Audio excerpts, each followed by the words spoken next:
everyday stories of faith.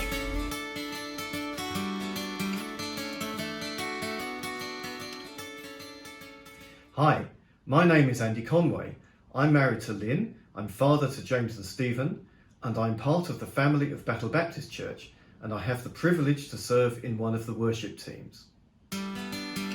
What was life like before you decided to follow Jesus?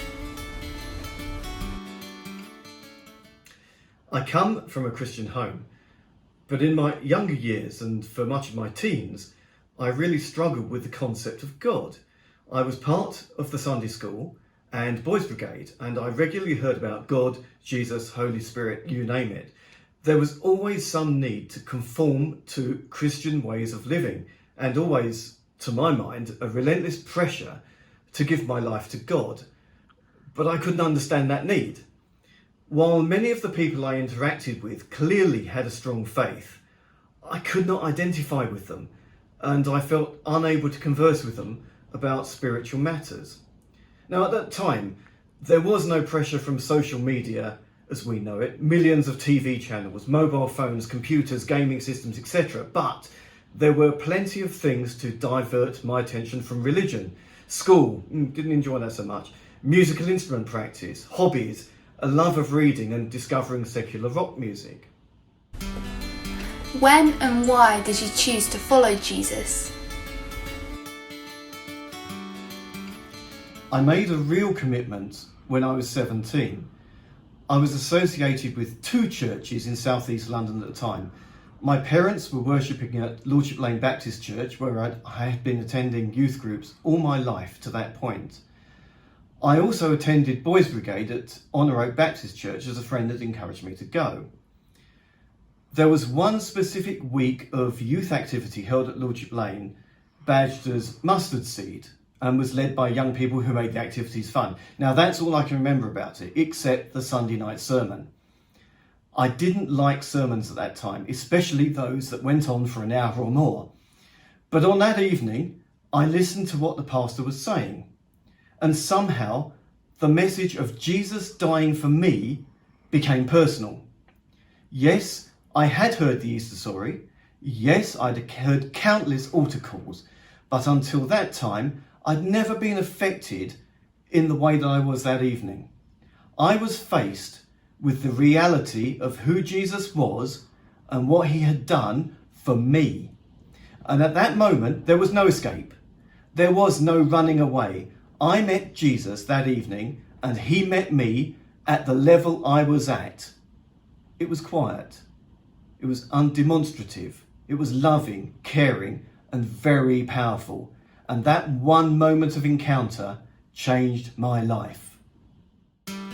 What difference does following Jesus make? As I have become older, I have gathered a collection of experiences where God has moved in a real and incredible, powerful way. And selecting one to share has been quite a challenge.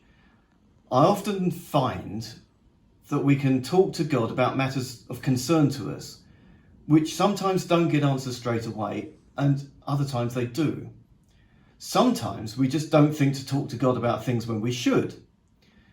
And Lynn and I learnt a very powerful lesson in how God works and the plans he has for our lives when we'd been married for about a year. We wanted to sell our flat in Orpington with the prospect of moving to a larger property. Our offer had been accepted. Everything felt right about it, except we couldn't sell our flat. We tried everything we could. We changed estate agent a couple of times, and things were getting desperate as we were going to lose the new home.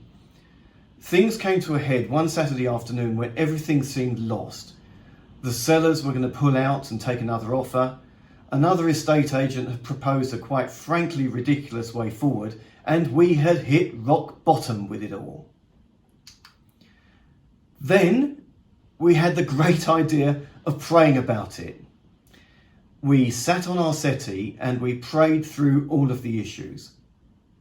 We then felt this great sense of peace about the situation.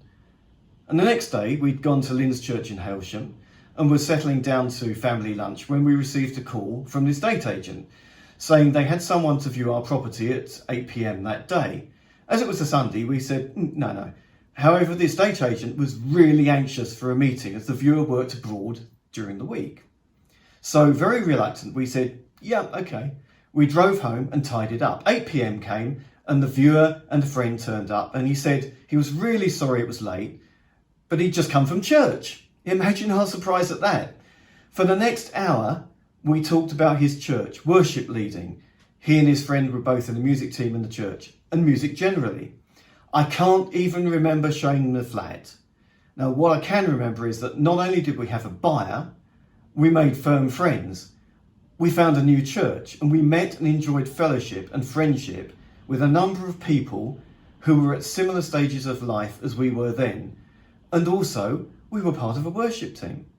We would never have dreamt of an outcome like that. That in itself was a stepping stone to moving to Robertsbridge and joining Battle Baptist Church, but that's another story. One thing I do know is that God has a plan for each of us. We cannot tell what that plan is, and we have had some very interesting twists and turns along the way. The difference in following Jesus, that you are never on your own. God is bigger than any situation we will face, but the challenge is that we have to trust him totally, however old we are, whatever the circumstance, and be prepared to follow his plan for us. What's your story?